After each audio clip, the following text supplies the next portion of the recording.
जिस लड़की को सब नौकरानी समझते थे, वही घर की असली मालकिन निकली।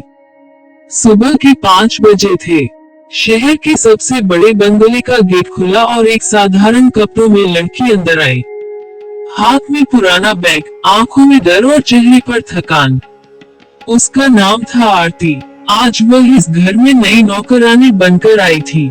रसोई से तेज आवाज आई, अरे नई लड़की, जल्दी आ, यहाँ देर नहीं चलती। घर की मालकिन कविता ने उसे ऊपर से नीचे तक देखा। काम ठीक से करना, यहाँ गलती बर्दाश्त नहीं होती। आरती ने सिर झुका दिया। जी मैडम। घर का बेटा रोहन मोबाइल देखते हुए बोला, मम्मी, ये पिछली वाली से भी गरीब लग रही है। सब हंस पड़े। आरती चुपचाप झाड़ू लगाती रही, जैसे उसे आदत हो। नाश्ते के समय उससे चाय गिर गई।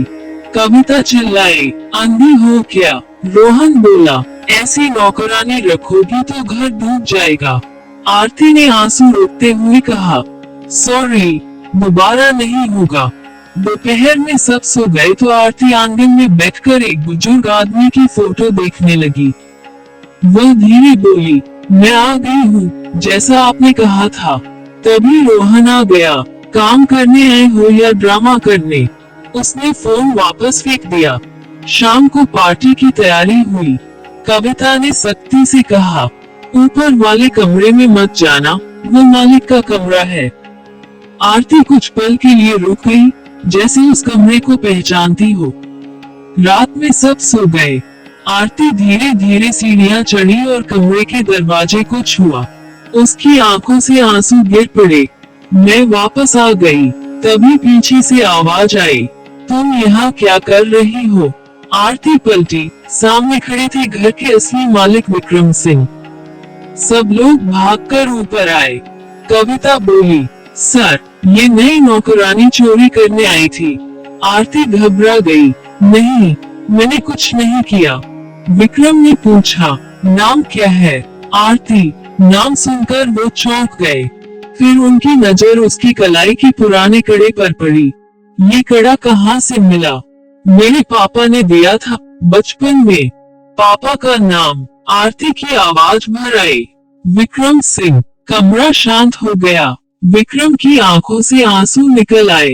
ये मेरी बेटी है, जो 10 साल पहले मेले में खो गई थी। आरती उनसे लिपट गई। पापा। सबके पैरों तले जमीन खिसक गई। लेकिन तभी आरती बोली, मैं यहाँ मिलने नहीं, सच जानने आई हूँ, माँ की मौत का सच। विक्रम चौंक गए। तुम्हारी माँ की मौत एक्सीडेंट में हुई थी। आरती ने बैग से डायरी निकाली। ये माँ की है, अनाथालय में मिली। इसमें लिखा है उन्हें धक्का दिया गया था। कमरा भारी हो गया।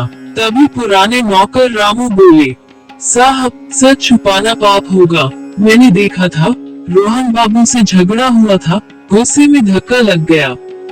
रोहन कांप गया। मैंने जानबूझकर नहीं किया। फिर सच्चाई सामने आ गई। प्रॉपर्टी आरती के नाम होने वाली थी, इसलिए झगड़ा हुआ। डर के कारण मौत को हादसा बना दिया गया और छोटी आरती को अनाथालय भेज दिया गया। विक्रम टूट गए।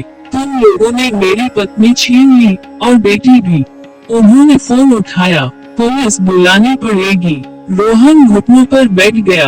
Dad please. विक्रम ने आरती की तरफ देखा। अब फैसला तुम करोगी। आरती कुछ देर चुप रही। उसने माँ की डायरी सीने से लगाई। मैंने अपना बचपन खोया, माँ खोई, पापा खोए, लेकिन मैं अपनी इंसानियत नहीं खोना चाहती। सब हैरान रह गए। मैं सजा दूंगी, मगर जेल नहीं। आज से इस घर और प्रॉपर्टी पर तुम्हारा कोई हक नहीं होगा। तुम दोनों यहाँ से जाओ, अपनी मेहनत से जियो। कविता रोने लगी, तुम हमें निकाल रही हो।